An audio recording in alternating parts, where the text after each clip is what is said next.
Hey guys, it's Annabelle here at the dog store in Delray, and we've got our rep from Signature here to talk a little bit about their food.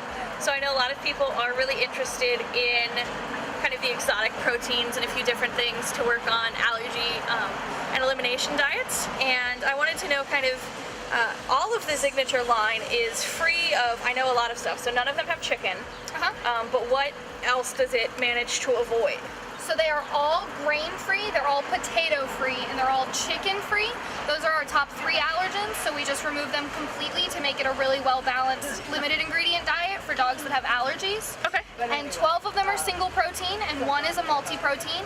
And that way they're all single protein. That way if there's any single protein allergies, you can avoid that by doing just a different single protein. Okay.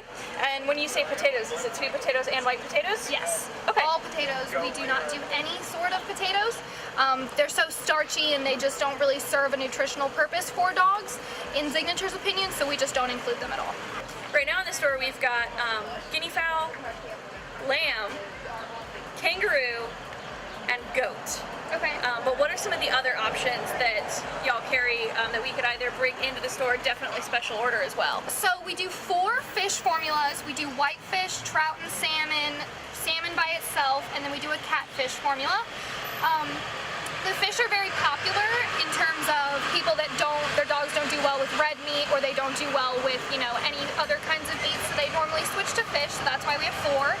And then we also do turkey, which is our highest calorie content, but it's our lowest on the glycemic index, so it's going to be our lowest in sugar. Okay. So it's going to be our best for diabetic dogs. It's a really good option for diabetic dogs that have kidney issues and things like that. Then it'd probably be pretty good for dogs with pancreatitis and different issues like that as well. Absolutely. So it's going to be great for a lot of those digestive issues because it is lower in all that sugar. All of them are fairly low in sugar, but the turkey is definitely going to be our lowest on the glycemic index. Other than that, we've got our multi-protein formula, which is a mixture of lamb, salmon, duck, and turkey. Okay. That's going to be our highest in protein for dogs that need a little bit of extra protein.